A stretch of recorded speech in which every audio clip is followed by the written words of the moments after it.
Thanks for joining me as we look at another lesson from Luke's Gospel. Lesson title this week is Matured and comes from Luke chapter 2, verses 41 through 52. Summary statement: Jesus, as a unique Son of God, experienced human life fully and without sin. The Gospels do not tell us much about the life of Jesus other than his public ministry. His public ministry began when he was about 30 years old. This lesson is based on the one exception, this being Luke's recording of a visit to Jerusalem.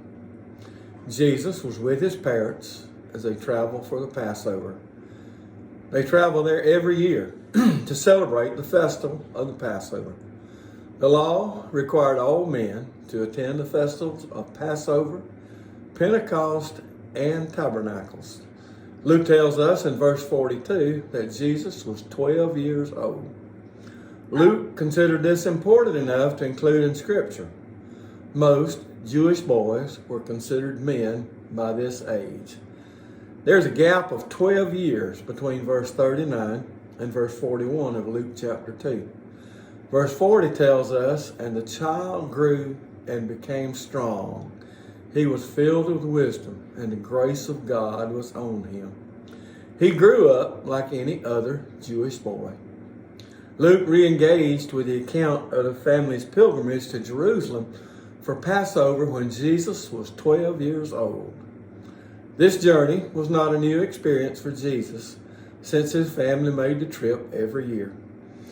What made this Passover different was a situation that developed after the celebration ended. Families and friends often caravan together for fellowship and protection.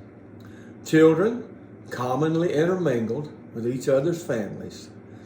Joseph and Mary became aware that Jesus was not with them, so they hurried back to Jerusalem. After several days, they found him interacting with religious leaders, teachers at the temple. This story is important for the value of Jesus' statement when Joseph and Mary located him. He thought they should not be concerned because he needed to be about his Father's business. Even at this young age, Jesus understood who he was and who his true Father was. Jesus did not suddenly discover that he was the Messiah after he became an adult. He was all human and all God from conception. Each stage of his human growth further demonstrated his divine nature. Let's look at Luke 2, verses 41 through 44.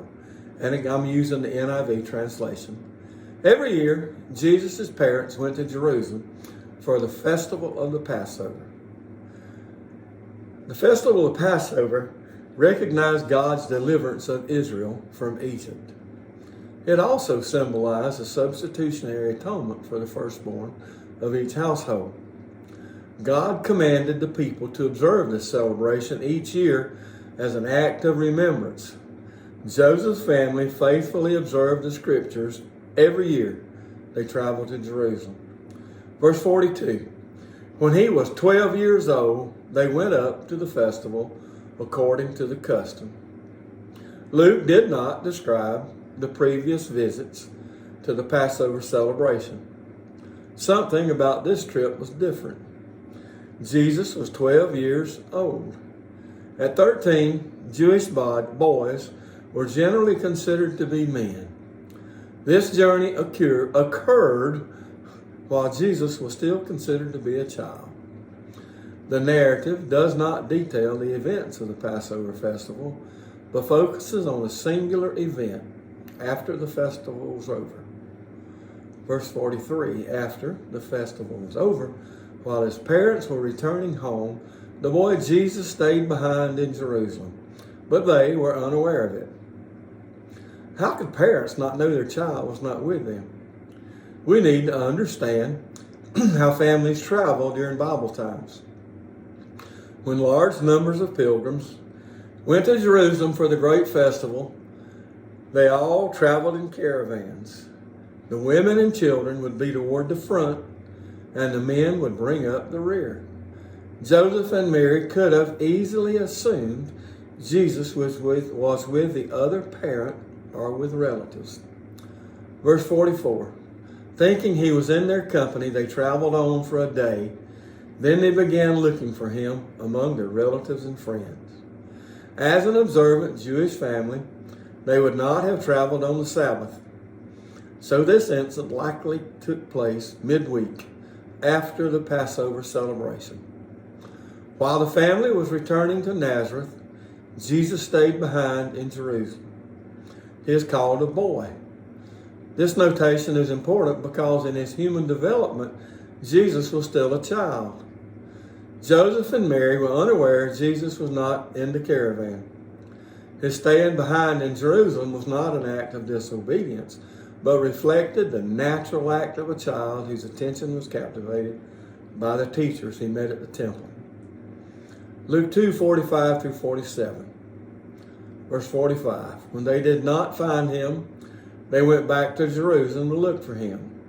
After 3 days, they found him in the temple courts, sitting among the teachers, listening to them and asking questions.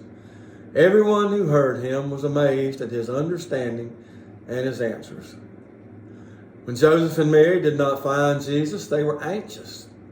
They went back to Jerusalem. To search a large place like Jerusalem would be daunting. The capital city had a large population that swelled during the Passover festival. To find a small boy in that mass of humanity would have caused any parent to become concerned. Joseph and Mary had traveled a day from Jerusalem before they learned Jesus was missing. Another day would be required to return to Jerusalem. Likely the phrase, after 3 days, referred to the total time from the discovery that Jesus was absent. They would have spent a day traveling away and a day returning, leaving 1 day of looking for him in the city. Luke does not describe how or where Jesus lived during these days. Some kind family, perhaps even some of the religious leaders, may have taken him into their homes. When Joseph and Mary finally found him, Jesus was in the temple. After so many visits to Jerusalem for the various festivals, he was familiar with the city and the temple complex. As he talked with the teachers, his interaction was interesting. He was sitting among them. Usually, a rabbi sat while the listeners stood. For a child to sit with the teachers would have been unusual. Sometimes we think of Jesus doing the teaching and the rabbis asking him questions. The opposition was true here. Jesus was listening to them. He demonstrated respect toward these men as elders and teachers of the law. He also was asking them questions. As Jesus engaged the teachers, everyone was amazed. He displayed biblical understanding beyond his years.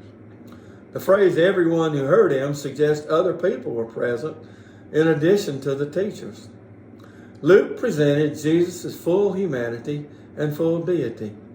He grew as any human child grows, and yet even as a child he displayed knowledge of the divine. Jesus demonstrated concern for the things of God even as a child. His answers were astonishing. The term answers can refer to Jesus' responses to questions by the teachers, as well as his statements regarding biblical truth as they talked. Luke 2:48. When his parents saw him, they were astonished. His mother said to him, "Son, why have you treated us like this? Your father and I have been anxiously searching for you." The phrase "saw him" does not tell us whether Mary and Joseph observed Jesus' interaction with the religious leaders, though Luke's inclusion of this part of his story suggests they watched what was happening. The reaction was to be astonished. We don't know whether they were astonished at finding Jesus in the temple or at his discussions with the teachers. The term astonished is the same word Luke used to describe the people's reaction to Jesus' mighty works as an adult. Jesus' parents would obviously be glad to find him, but their worried search caused them to react emotionally. Jesus' mother spoke to him first, asking why he had treated them in this way. Jesus needed no discipline since he had done nothing wrong. It was the adult's responsibility to ensure their child was with them when they left the city.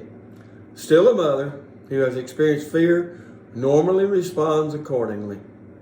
The references to his parents and your father and I include Joseph in the natural position of parent and father. Even though he was not Jesus' biological father, both phrases are used as one might commonly speak of a child's parents, even if one is a step-parent. Like any worried mother, Mary's statement about anxiously searching focuses more on their anxiety than the process of looking for Jesus. 3 days of not knowing what had happened to him caused her to fear for his safety. Perhaps she recalled Herod's murderous search for Jesus after their encounter with the wise men. Mary responded to this situation with a mother's protective instincts. Luke 2:49. "Why were you searching for me?" he asked. "Didn't you know I had to be in my Father's house?" And verse 50, but they did not understand what he was saying to them. Jesus did not apologize for doing something wrong. He had not sinned. Perhaps he genuinely wondered why they found it hard to find him. They should have known. "Didn't you know I had to be in my Father's house?" Sometimes we also experience worry and confusion. Jesus can be trusted to answer our questions. He does not upbraid or reprimand us, but patiently takes us to his word and illuminates the answer through the guidance of his Spirit. We should never hesitate to ask him about whatever issues we might experience. With love and understanding, he responds. Verse 51. Then he went to Nazareth with them and was obedient to them. But his mother treasured all these things in her heart, and Jesus grew in wisdom and stature and in favor with God and man. Nothing further is revealed about the discussion in Jerusalem. Luke continued this narrative with a simple statement that Jesus went down with them. Just as going up to Jerusalem was decided as growing up, even though the journey was southerly, returning to Nazareth meant going down. I would think Mary continued to be amazed, as others, as a child Jesus grew into manhood. The way Jesus answered Mary's anxious question give reason to trust him with all our questions. Thanks again for listening. Until next time, may God be with you.